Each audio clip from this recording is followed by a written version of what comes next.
नमस्कार, ये आकाशवाणी शिमला है। अब आप राजकुमारी चंदेल से प्रादेशिक समाचार सुनिए।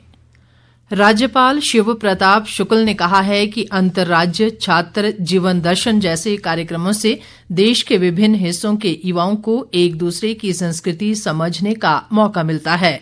राज्यपाल आज राजभवन शिमला में अंतर्राज्य छात्र जीवन दर्शन यात्रा 2025 के तहत देश के पूर्वोत्तर राज्यों के युवाओं को संबोधित कर रहे थे। ये युवा राज्यपाल से मिलने राजभवन पहुंचे थे। राज्यपाल ने युवाओं से संवाद करते हुए कहा कि इस तरह के कार्यक्रम प्रेरणादायक होते हैं क्योंकि इनमें पूरे देश के युवा शामिल होते हैं। उन्होंने ये भी कहा कि ये कार्यक्रम एक भारत श्रेष्ठ भारत की परिकल्पना को भी साकार करते हैं और इनसे सौहार्द की भावना बढ़ती है।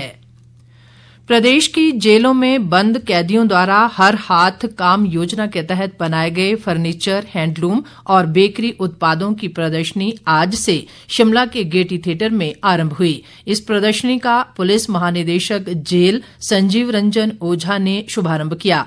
उन्होंने इस मौके पर कहा कि हर हाथ को काम योजना के तहत जेल में बंद कैदियों को तराश कर समाज से जोड़ने का मौका दिया जा रहा है। इसका उद्देश्य सजा याफ्ता कैदियों को मानसिक तनाव से बचाना और आत्मनिर्भर बनाना है। हमारा जो मकसद है प्रिजन डिपार्टमेंट करेक्शनल सर्विसेज का, वो ये है कि हर हाथ को काम। तो क्योंकि सबसे बड़ी बात ये है, जो अगर हर व्यक्ति बिजी रहे तो मेंटली ऑक्यूपाइड रहे और उसका दिमाग जो है वो डिप्रेशन की तरफ नहीं, क्योंकि चार दीवारी में आने के बाद और उसकी मूवमेंट रिस्ट्रिक्ट होने के बाद, फ्रीडम रिस्ट्रिक्ट होने के बाद सबसे बड़ी समस्या होती है कि वो डिप्रेशन में जाने लगे समाज में, ताकि उनके पास एक हुनर होगा जो सीख आए हैं और उससे अपनी आजीविका चला सके। तो इसीलिए मैं अपील करूं सभी से कि आइए, देखिए और मदद एक करेक्शनल सर्विस के रूप में हम लोग चलाते हैं, इसीलिए इसका जरूरी है कि आपका सपोर्ट मिले।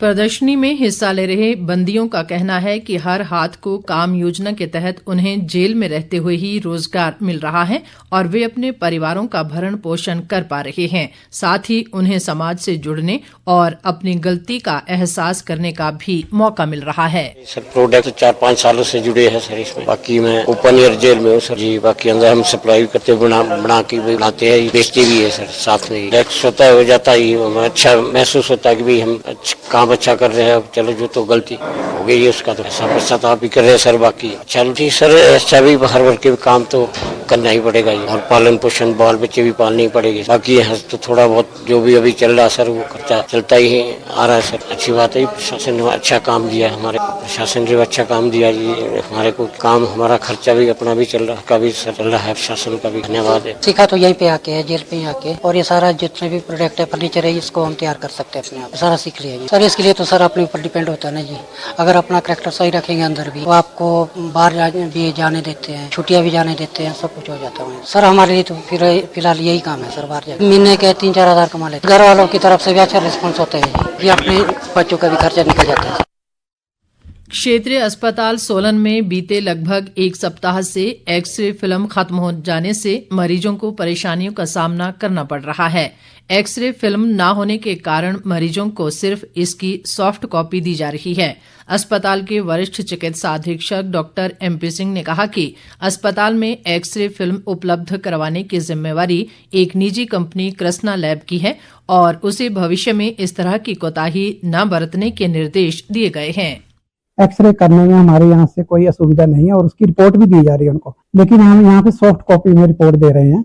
जो ये एग्रीमेंट हुआ है गवर्नमेंट का, ये कर्सना लैब के साथ हुआ है और यही एक्सरे फिल्में सारे उसके लिए सप्लाई करते हैं, पूरे हिमाचल में सप्लाई होती हैं। इसके कारण जो की सप्लाई इनकी है, तो जैसे पता चला है कि इनकी कोई जो असाइनमेंट थी वो मिसप्लेस हो गई है कहीं, तो इनको फिर दोबारा से लेटर लिखा गया है कि आगे से ऐसा ना हो और साथ में 25% कम से कम हर महीने का जितना भी है उसमें हमारे पास रिजर्व कोटा होना चाहिए एक्सरे फिल्मों का।